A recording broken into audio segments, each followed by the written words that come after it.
সর্বম শিবময়ম শিবানন্তা শিবকৃপানন্তা। আমরা উত্তর ভাদ্রপদ নক্ষত্রের রাহুর সঞ্চার নিয়ে আলোচনা শুরু করেছি এবং এই সঞ্চারের যে গুরুত্ব, যে রাহুর উত্তর ভাদ্রপদ নক্ষত্রে প্রবেশ করার পর যেভাবে রাহু শনির সঙ্গে কানেক্টেড হবে এবং তারপর পরবর্তীকালে অক্টোবরে রাহুর নক্ষত্রে শনি প্রবেশ করবে। বর্তমানে শনি বৃহস্পতির নক্ষত্রে আছে, রাহু বৃহস্পতির ঘরে আছে। এই যে একটা নেটওয়ার্ক, যাতে বৃহস্পতি রাহু শনি কানেক্টেড হচ্ছে, এটা কিন্তু একটা ভীষণ গুরুত্বপূর্ণ নেটওয়ার্ক এবং এটা হাইলি ট্রান্সফরমেটিভ একটা নেটওয়ার্ক। বহু মানুষের জীবনে বহু পরিবর্তন কিন্তু আমরা অবশ্যই আশা করতে পারি।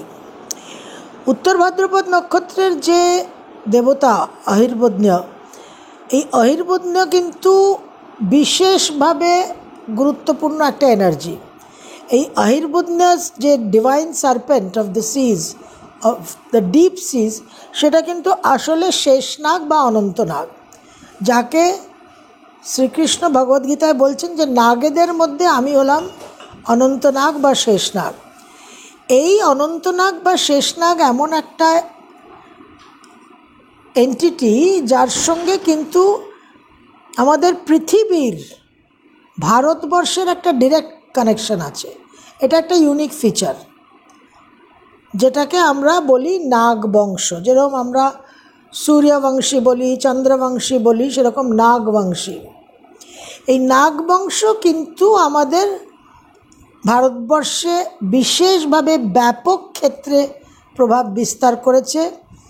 ইতিহাসে বলা হয় যে কুষাণ বংশকে পরাস্ত করে গুপ্ত বংশ, কুষাণ ডিনেস্টিকে গুপ্ত ডাইনেস্টি রিমুভ করে, কিন্তু স্থানীয় যে প্রভাব ছিল, স্থানীয় যে শত্রুতা ছিল, উৎখাত করার যে প্রভাব, সেটা কিন্তু নাগবংশের ছিল। এবং পদ্মাবতী আর মথুরা এলাকায় নাগবংশের একটা বিশেষ রাজত্ব ছিল। এরা ক্ষত্রিয়, এরা ভীষণ বলবান। গণপতি নাগ আর নাগসেন নামকরা নাগবংশের সম্রাট রাজা। এবং বিহার, উত্তরপ্রদেশ, রাজস্থান, এই পুরো এরিয়া কিন্তু আমাদের নাগবংশের একটা এখানে প্রভাব প্রতিপত্তি ছিল, পাঞ্জাব অবধি। এবং ছোটানাগপুরের নাগ বংশ তো এখনও ইম্পর্ট্যান্ট। তো এদের যে সাম্রাজ্য, এরা যোদ্ধা জাতি, এবং এদের যে সময়টা, সেটাকে ডার্ক এজেস অফ ইন্ডিয়া বলা হয়।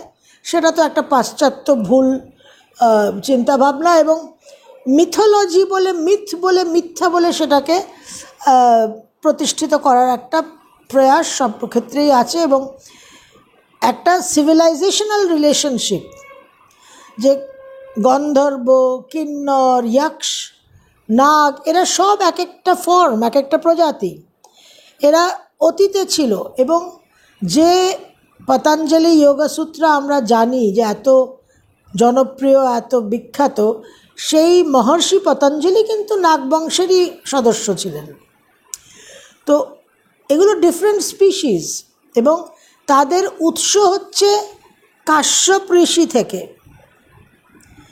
ব্রহ্মার যে মানসপুত্র, সেই কাশ্যপ ঋষির 18টি স্ত্রী ছিলেন। তার মধ্যে ক্রাদু যে স্ত্রী, তিনি 1000 নাগ সন্তানের জন্ম দিয়েছিলেন। সেই 1000 নাগ সন্তানের সবচেয়ে প্রথম অগ্রজ যে, সেই হচ্ছে শেষনাগ।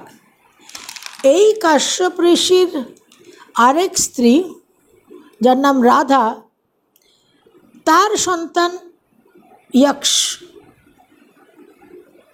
প্রজাতির। তো এরকম নানান রকম আমরা তথ্য পাই বেদ আর পুরাণ থেকে, এবং বেসিক্যালি পুরাণ থেকে। এরা পাতাল লোকের সদস্য, এবং একটা পাতাল লোকের যে রত্ন ভাণ্ডার, ট্রেজার্স, ধন সম্পদ, সেই সমস্ত ধন সম্পদকে এই শেষনাগ কিন্তু গার্ড করে রাখেন, প্রোটেকশন দিয়ে রাখেন, যাতে তার কোনো সমস্যা না হয়। এবং এই ইনফাইনাইট কসমিক সার্পেন্ট বলা হচ্ছে শেষনাগকে। এই হাইলি স্পিরিচুয়াল এবং সাংঘাতিক একটা গুরুত্বপূর্ণ পাওয়ারফুল নক্ষত্র হচ্ছে উত্তর ভাদ্রপদ, কারণ তার সঙ্গে আহিরবুদ্নের সম্পর্ক, বেশ মূল আধার। এই কাশ্যপ ঋষির স্ত্রী কদ্রু, তার 1000 সন্তান, প্রথম সন্তান শেষনাগ, এবং এই শেষনাগ গন্ধমাদন পর্বতে সাধনা করেন, ব্রহ্মার বরপ্রাপ্ত হন। এবং বলা হচ্ছে যে এই শেষনাগ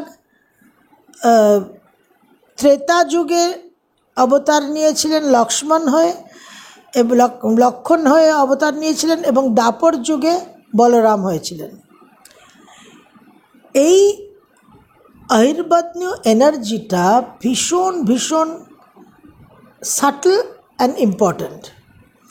আমরা পূর্ব ভাদ্রপদ নক্ষত্রে শনিকে পাচ্ছি, রাহু প্রবেশ করছে উত্তর ভাদ্রপদ নক্ষত্রে। এই দুটো নক্ষত্র অ্যাক্টিভেটেড হয়ে যাচ্ছে।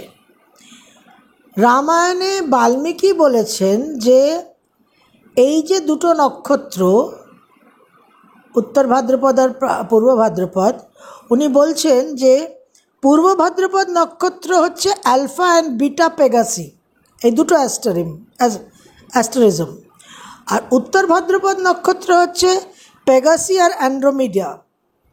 তো এই যে 4টে অ্যাস্ট্রিজমকে নিয়ে দুটো নক্ষত্র, সেখানে বাল্মীকি রামায়ণে বলছেন যে এই 4টে অ্যাস্ট্রিজম হচ্ছে রাম, লক্ষ্মণ, শত্রুঘ্ন আর ভরত। এই তুলনা উনি দিচ্ছেন, এই উপমা উনি দিচ্ছেন। তো এই আহিরবদ্ন যে নক্ষত্র, এটা একটা আলাদা মাত্রা এর আছে, কারণ এই নক্ষত্রকে কেন্দ্র করে আমরা একটা পুরো সংহিতা পাচ্ছি, আহিরবদ্ন সংহিতা, যেটা বৈষ্ণব তন্ত্রের অন্তর্গত। পাঞ্চরাত্র ট্র্যাডিশন, যে পরম্পরা, পাঞ্চরাত্র পরম্পরা, সেই পরম্পরায়, বৈষ্ণবতন্ত্রের পঞ্চরাত্র পরম্পরায় আমরা আহিরবদ্ন সংহিতা পাচ্ছি। যে সংহিতার আপনারা কিছু ম্যানাস্ক্রিপ্টস, পাণ্ডুলিপি পাবেন, সবই অনেক কিছুই লুপ্ত হয়ে গেছে, কিন্তু চেন্নাইয়ের আদায়ার যে লাইব্রেরি আছে, আদায়ার লাইব্রেরি চেন্নাই, সেখানে এই আহিরবদ্ন যে সংহিতা, তার কিছু পাণ্ডুলিপি, ম্যানাস্ক্রিপ্টস পাওয়া যাবে।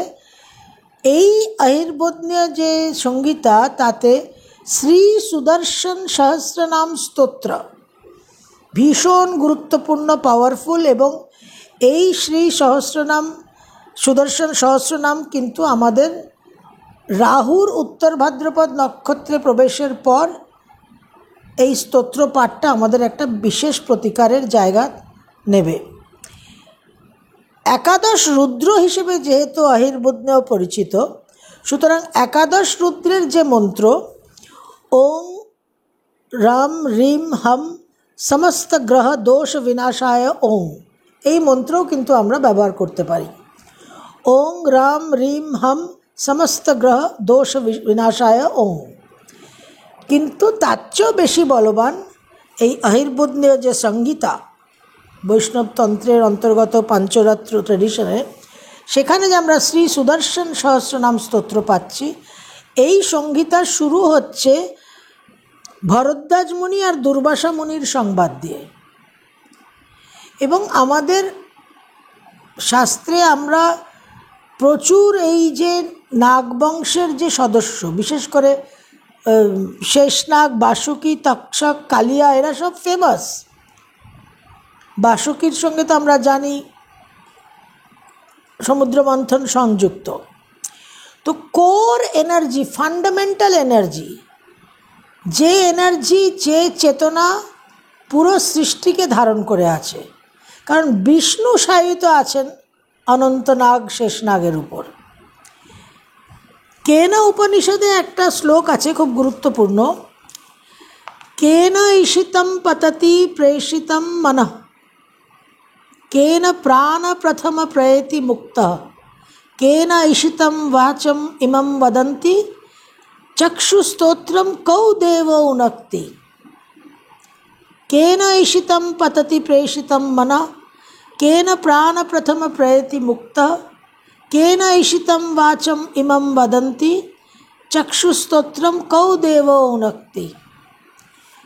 এই যে আমাদের প্রাণ, এই প্রাণের উৎস কোত্থেকে?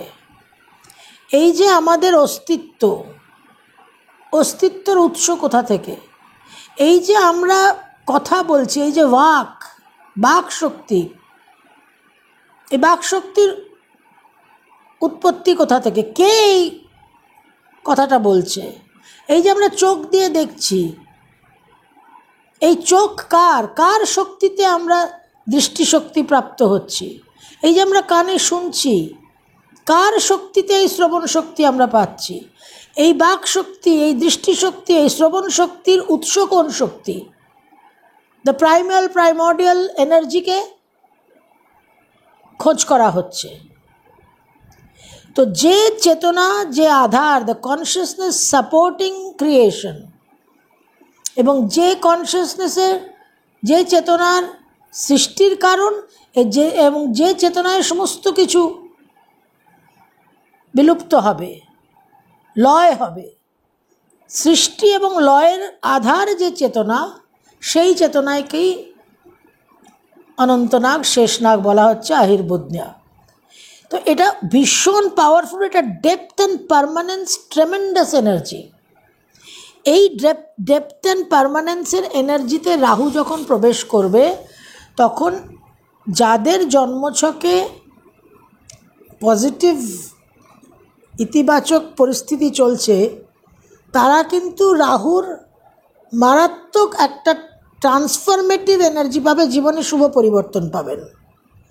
এবং যাদের জন্মছকে সমস্যা আছে, তারা কিন্তু রাহুর কনফিউশন, বিক্ষেপ, সাবকনশিয়াস টার্ময়েল, মেন্টাল টার্ময়েলের একটা দুর্ভোগকে ভোগ করতে হবে।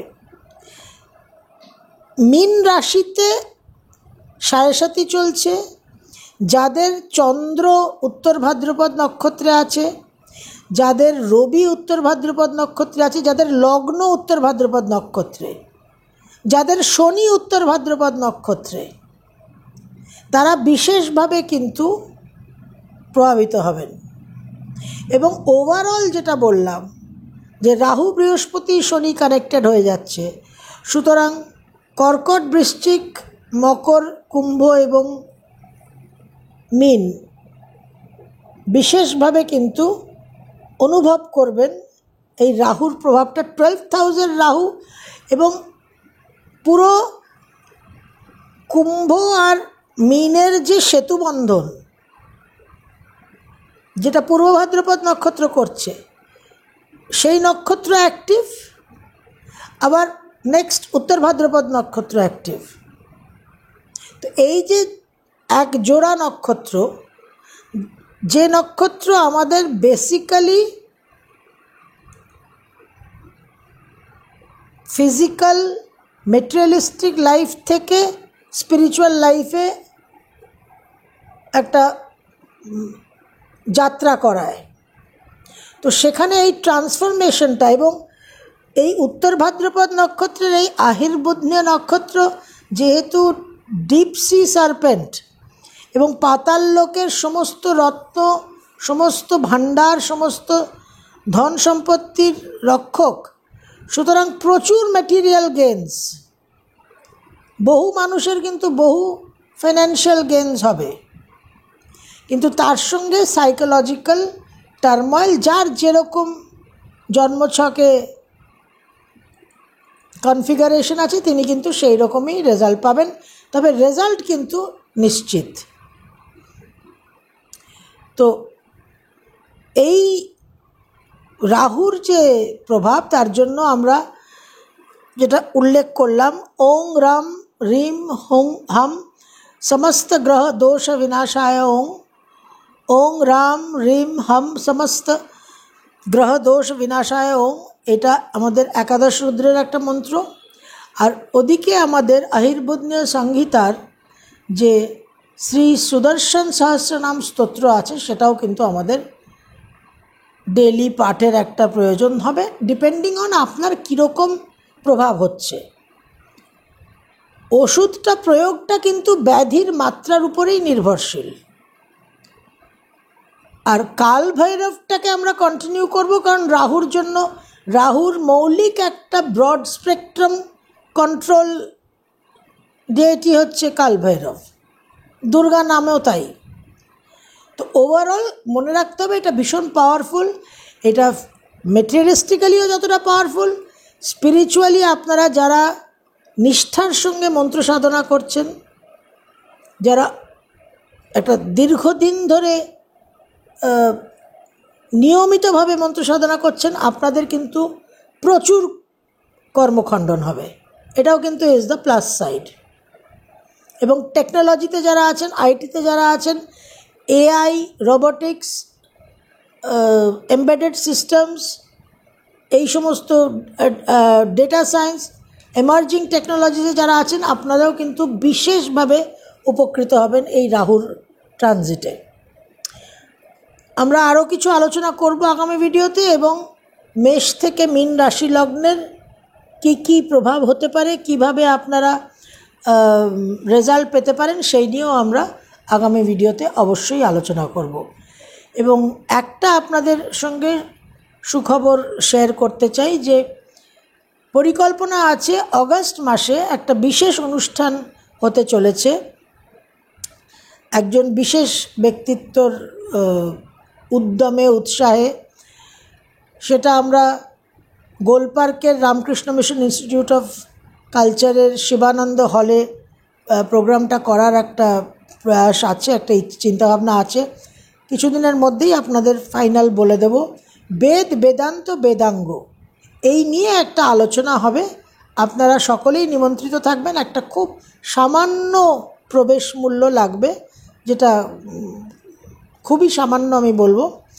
তো সেটা নিয়ে আমি পরবর্তীকালে আপনাদের আরও, আমাদের পরিকল্পনাটা আরও একটা ফর্ম নিলে, আরও কিছু ফাইনালাইজেশনের দিকে এগোলে তারপর আপনাদের বলে দেবো কীভাবে যোগাযোগ করবেন, কীভাবে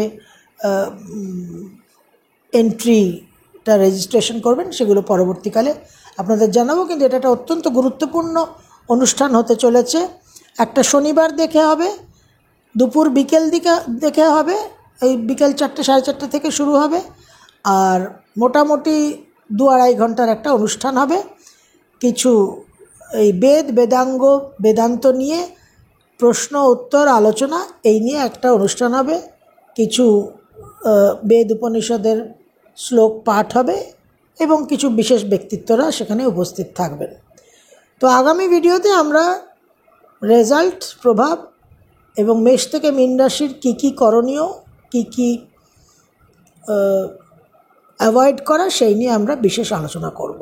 সর্বম শিবময়ম শিবানন্তা শিবকৃপানন্তা।